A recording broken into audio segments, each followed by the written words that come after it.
Vous vous demandez peut-être ce que représente à première vue ce matériel.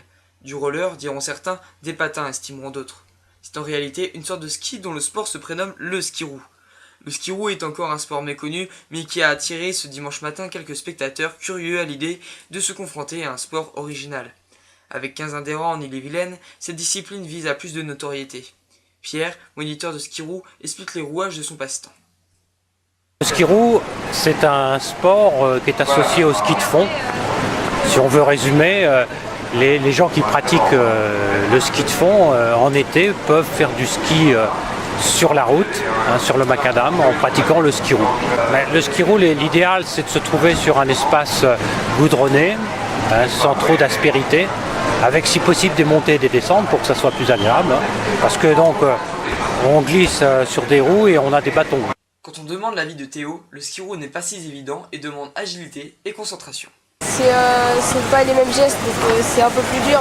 Mais quelles sont les qualités requises pour s'exercer à cette pratique? Les bonnes qualités, c'est ceux du ski de fond ou du roller. Il faut surtout avoir un bon équilibre pour pouvoir enchaîner les différents mouvements des jambes et des bras.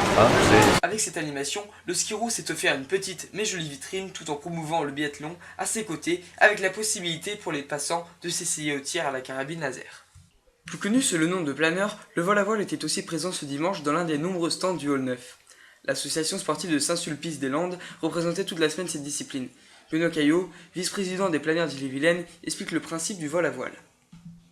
Alors le vol à voile, c'est le vol en planeur, donc des aéronefs sans moteur, et on exploite toutes les formes d'ascendance pour pouvoir se maintenir en l'air et faire des vols qui peuvent être longs. Fonctionnant à l'énergie solaire, cet engin de plusieurs mètres de long peut atteindre jusqu'à 100 km/h. À l'échelle nationale, ce sont quelques 1200 licenciés qui font vivre ce sport aérien, dont 200 en Bretagne. Luna nous explique son ressenti après l'essai sur un simulateur plus vrai que nature. Si on était dans un vrai avion, on a quelques sensations à l'atterrissage, c'est assez bien. Pour les responsables de ce stand, le but de la foire internationale de Rennes est simple. Faire connaître le vol à voile et puis éventuellement pouvoir toucher de nouveaux adhérents, jeunes et moins jeunes. Si vous souhaitez vous essayer à cette excursion qui fait monter au 7e ciel, une base existe également à Plouarmel. Ce dimanche s'est clôturé par une belle affluence sur les terrains en sable.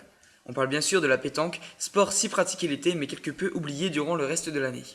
La Ligue de Bretagne avait évidemment fait le déplacement et Gérard Chevalier, président délégué de cette Ligue de Bretagne, fait le point sur la pratique dans la région à l'approche des 50 ans de la Ligue.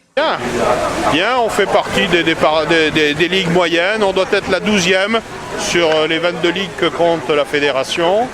On a presque 9000 licenciés sur la Bretagne. Joseph, président du comité départemental d'Ille-et-Vilaine, explique les raisons de la présence du département sur la foire et regrette le manque de médiatisation autour du jeu de boules. Nous faire connaître que la pétanque existe en Ille-et-Vilaine, parce que tout le monde ne le sait pas, même suffisamment de...